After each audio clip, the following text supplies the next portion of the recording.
Good morning and welcome to Face the Nation. It's day 9 of the shutdown with no end in sight. There were long lines this week outside Smithsonian Museum locations, all 19 of which are likely to close January 2nd.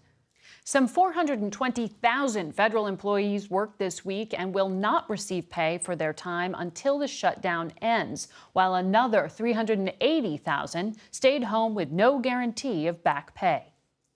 Joining us now from Tuscaloosa, Alabama, is Republican Senator Richard Shelby. He's one of the most powerful groups in Congress. He runs the Appropriations Committee. Senator Shelby and his fellow members control government spending. Senator, welcome to Face the Nation. Thank you. Sir, 47% of Americans blame the president for the shutdown. 33% blame Democrats, according to the latest Reuters poll. Where do negotiations stand? Our negotiations are at an impasse at the moment.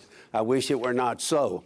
But we've got to move away from the blame game, blaming the president, blaming the Democrats, Pelosi and Schumer and others, and get back to doing what we're sent there to do, to fund the government. That's been my mandate. That's what we've been working hard this year in a bipartisan way on the Appropriations Committee. Senator Leahy, the senator from Vermont, is the ranking Democrat on the committee. I believe if people would help us along, we'd do what we did with the 75% that we funded to the government, fund it all, the sooner the better. Have you spoken with the president or the White House since the shutdown began last Saturday? I had lunch with the president and the vice president last Saturday, and we talked at length about it, how to bring it to a close, how to fund the government, and the president made some proposals through the vice president. I made some proposals to Senator Schumer the night before, but right now we're at a standoff, and I think that's not good for the Senate, the House, or America. We can do better, and we've got to figure out a way, Margaret, to get to yes. If we blame each other, this could last a long, long time. Why is the Democrats' offer to continue current levels of $1.3 billion in border security? Why is that not enough? Well, the president wants more. I tried to work a deal earlier on where he would get $2.5 billion this year and $2.5 billion next year, try to have a compromise. That didn't work out. I do believe that the president would like to work to yes. I think Senator Schumer, who I've worked with for years, would like to fund the government. It's a question, when do we get off the blame game and we get to serious negotiations? At the end of the day, all of this will end, we don't know when, in negotiations. It's not a question of who wins or loses. Nobody's going to win this kind of game. Nobody wins in a shutdown. We all lose, and we kind of look silly. The president set off some tweets this weekend, specifically blaming Democrats for the deaths of children or others at the border. He said they're strictly the fault of the Democrats. Do you agree with the president? And what does language like that do to the negotiation you say you're trying to get going? Well, whether it's the president tweeting and blaming somebody or blaming the Democrats, or whether it's the Democrats blaming the president, it's brought us to the impasse that we are today.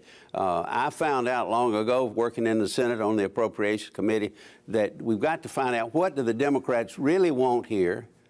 When do they want it? And can we work with them to at least meet them halfway? I believe the president does not want a shutdown. I think he wants to secure the borders, which he should, and we should help him do that. But there are a lot of ways to do it. Sometimes names get in the way of good work. Do I understand you saying there that you disagree with the president, that Democrats aren't to blame for the deaths of these children?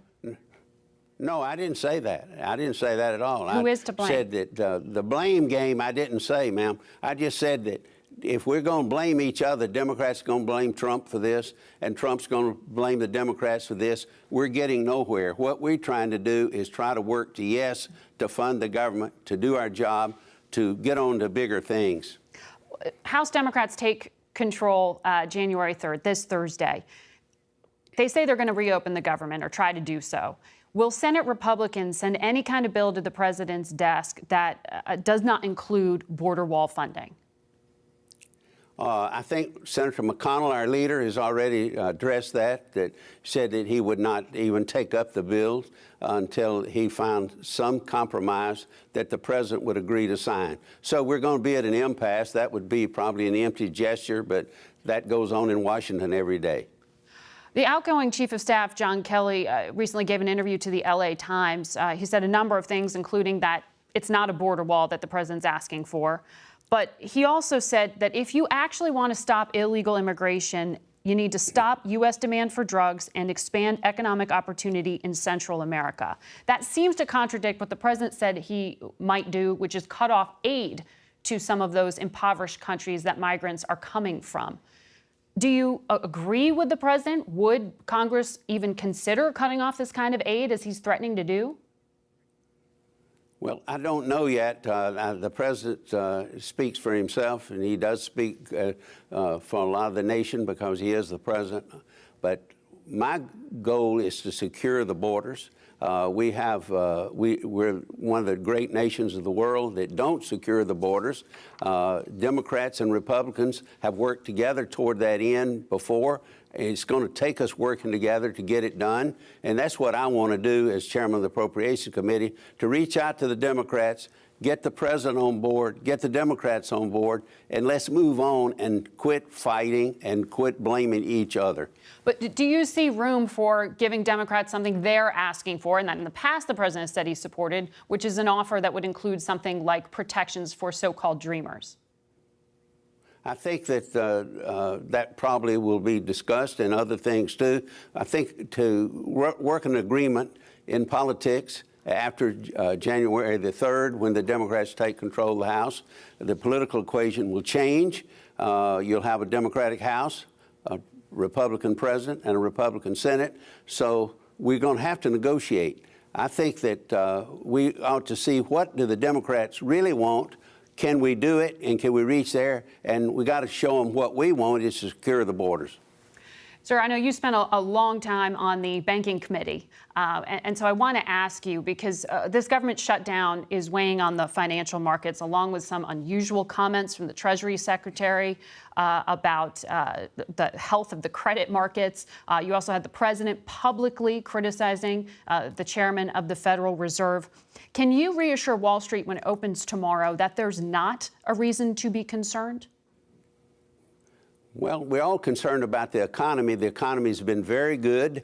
It's probably the best economy I've seen in years and years, if not in my lifetime. But the Federal Reserve is the backbone, is the bedrock of our financial system. It's set up to be independent. I don't believe blaming the Federal Reserve for this or that, whoever the president or a congressman or a senator is, helps matters. The president cannot fire the chairman of the Federal Reserve except for cause. I think Chairman Powell, myself, is doing a good job. All right. Senator Shelby, thank you for joining us, and you've got some work cut out for you. Thank you.